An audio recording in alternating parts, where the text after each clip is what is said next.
Thanks, a proposed reconstruction of a 2-block-long roadway in Appleton is facing pushback from its neighbors. Dozens of people live along Driscoll Street near a project set to narrow the street, could enhance safety concerns and pose daily traffic challenges. In a First Alert update, Drew Best shares the city's plans and why the neighborhood is opposing the project.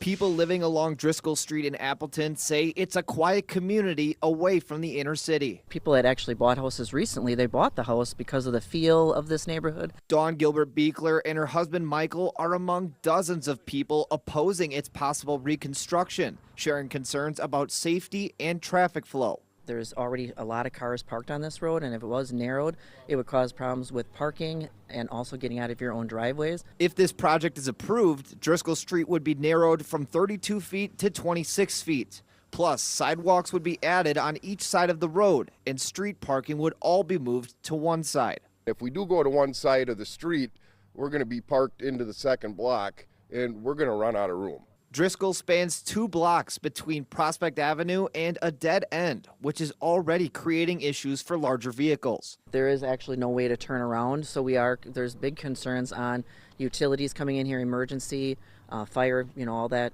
Even the trash has a hard time getting through already. If you want to get a couch delivered, it's impossible. They have no place to turn around. They have to back up. The main goal for the concerned neighborhood is to get the road reclassified and avoid adding sidewalks that could lead to construction in their driveways. This is 2 streets out of, I don't know how many there are in Appleton, but it definitely makes a difference for all of us to feel that we're heard and exceptions are made, because not every street is the same in Appleton.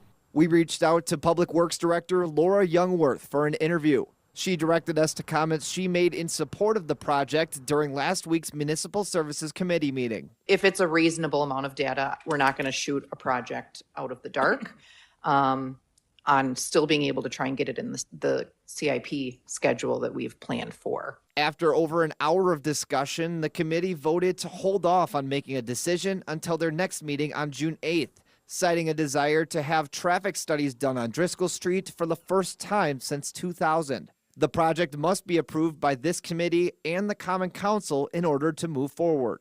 Reporting in Appleton, Drew Best, Action 2 News.